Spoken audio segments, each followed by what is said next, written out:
Hello guys, Dama.82 here, and today we're going to be talking about the importance of propulsion placement. Now, this quickie probably be on a level 1 because this is something that pretty much everyone playing this game should know. And you're about to find out why it's so important here. So we're going to start off with some examples that I made for you guys here. Just some very simple wooden craft. And first off, we're going to have a look at this one here. So let's go ahead and drop it into the water. And we're going to strip the structural blocks away and that fuel block there. And you guys see that little weight thing right there? That is your center of mass. Love it, know it, and try to make sure it's where you want it to be. So right now, this ship has its propulsion, these propellers here, below its center of mass. So let's see what happens when we hop into this guy and try to drive forward.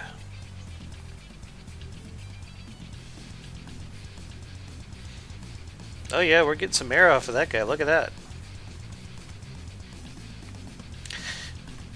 Now, for those of you more veteran players, you know that this happens a lot whenever you go and use something like a steam drive. It's actually fairly common that happens with the steam drive, but anyway.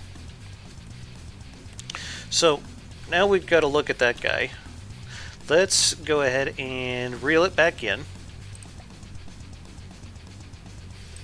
So we know what it looks like when you have your propulsion below your center of mass. Let's see what happens when you have it above your center of mass. So we're going to go ahead and drop the second one in. And I'm going to show you where the propulsion is in relation to the center of mass. And we'll just strip that fuel block away so we can actually see what the hell we're talking about here. There we go. That is the center of mass right there. And as you can see, the propellers are above it.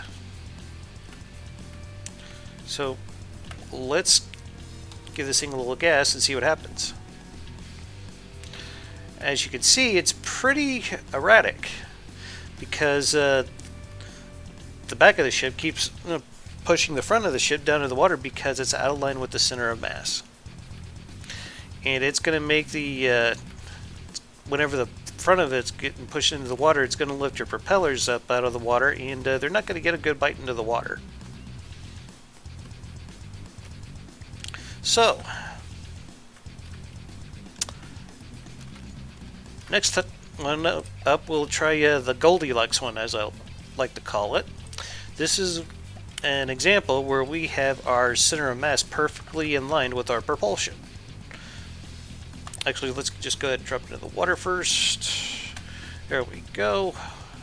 Go ahead and stick a rambot on it.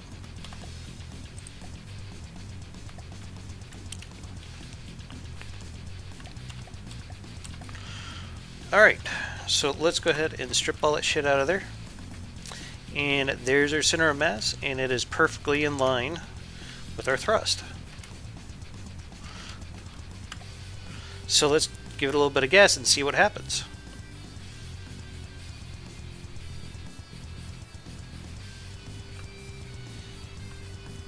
And it stays at a pretty steady, constant speed there. Actually, this thing's pretty quick.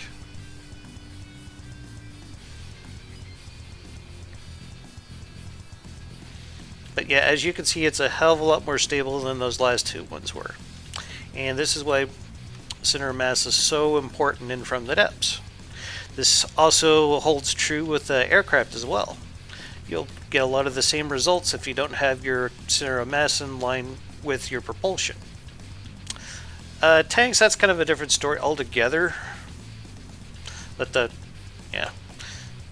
there are a few ways that we could try to counteract these issues that we just saw here, but that would require like a PID tutorial and a couple other things that probably just be a little bit too advanced for this episode. Anyway, hope you guys learned something from that. So I'd like to thank you all for watching. This has been Dama.82 with another quickie from Dama. If you like what you saw here today or like what I'm doing, please let me know with a like, a comment, or even better, a subscription. So y'all have yourselves a hell of a day, and keep your hammer high. Later.